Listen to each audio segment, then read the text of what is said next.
ये है गोलघर, बिहार के राजधानी पटना का। गोलघर का निर्माण 1786 ई में अंग्रेज अधिकारी कैप्टन जॉन गार्स्टिन ने करवाया था।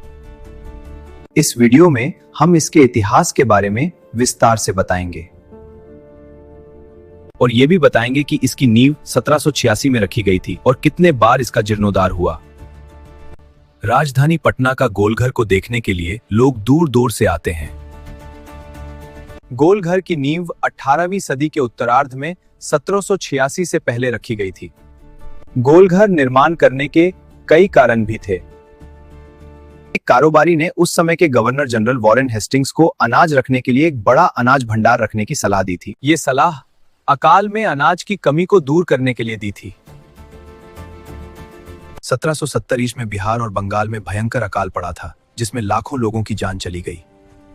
इसी त्रासदी से सबक लेकर अंग्रेज शासन ने फैसला किया कि अनाज को लंबे समय तक सुरक्षित रखने के लिए एक विशाल भंडार गृह बनाया जाए। इसी उद्देश्य से 1786 ई में गोलघर का निर्माण कराया गया।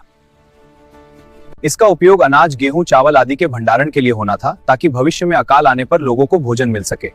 हालांकि इसकी बनावट में कुछ तकनीकी कमियों के कारण यह पूरी तरह अनाज भंडारण के काम में इस्तेमाल नहीं हो सका। क्या आपने कभी ऐसी इमारत देखी है जो गोल भी हो, विशाल भी हो और जिसका इतिहास भूख और अकाल से जुड़ा हो? नमस्कार दोस्तों, आज हम आपको लेकर चलेंगे बिहार की राजधानी पटना की उस ऐतिहासिक धरोहर तक जिसे कहा जाता है गोलघर। करीब 200 साल पुरानी यह इमारत सिर्फ ईंटों का ढांचा नहीं, बल्कि गोलघर ब्रिटिश शासन की सोच, अकाल की भयावहता और इंजीनियरिंग की एक अनोखी कहानी है। तो चलिए बिना देर किए जानते हैं गोलघर का पूरा रहस्य, इसकी बनावट, इतिहास और वो बातें जो शायद आपने पहले कभी नहीं सुनी होंगी। गोलघर बिहार की राजधानी पटना का एक ऐतिहासिक और प्रसिद्ध स्मारक है। यह इमारत अपनी अनोखी गोल आकृति और विशाल संरचना के लिए जानी जाती है। गोलघर का निर्माण 1786 ई में अंग्रेजों द्वारा कराया गया था। उस समय बंगाल क्षेत्र में भयंकर अकाल पड़ा था। अकाल से बचाव और अनाज के सुरक्षित भंडारण के उद्देश्य से कैप्टन जॉन गार्स्टिन ने इसका डिजाइन तैयार किया। यह ब्रिटिश शासन के दौरान बनाया गया एक अनाज भंडार था। गोलघर पूरी तरह गोलाकार संरचना है। इसकी ऊंचाई लगभग 29 मीटर है। दीवारें नीचे की ओर और भी मोटी हैं, जो मजबूती का एहसास देती हैं। इसके ऊपर जाने के लिए 145 घुमावदार सीढ़ियां बनी हैं। दिलचस्प बात यह है कि इसमें कोई खिड़की नहीं है। दरवाजा नीचे की ओर खुलता है, जिससे अनाज निकालना कठिन हो जाता था। यह एक डिजाइन की कमी मानी जाती है।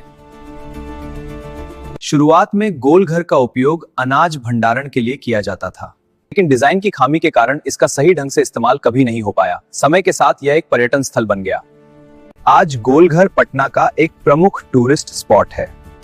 ऊपर से गंगा नदी, पटना शहर और आसपास का सुंदर नजारा दिखाई देता है। यही दृश्य गोलघर को आकर्षण केंद्र बनाता है।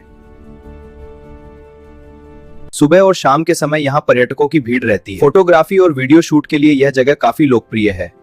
गोलघर पूरी तरह गोल आकार में बना हुआ है। इसकी यही बनावट इसे भारत की सबसे अलग ऐतिहासिक इमारतों में शामिल करती है।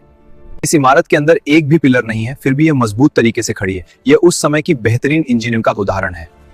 गोलघर का आधार बहुत ही मजबूत और विशाल आधार पर टिका हुआ है। आधार का घेरा काफी चौड़ा है, जिससे ऊपर की ऊंची संरचना संतुलित रहती है। आधार के चारों ओर खुला थान है, जहां से इसकी विशालता साफ दिखती है। गोलघर का आधार बहुत ही मजबूत और विशाल संरचना पर टिका हुआ है। इसका आधार जमीन से चौड़ा और गोलाकार है, जो पूरी इमारत का भार समान रूप से धरती पर फैलाता है। नींव इतनी ठोस है कि 1-2 साल बीतने के बाद भी गोलघर आज तक मजबूती से खड़ा है।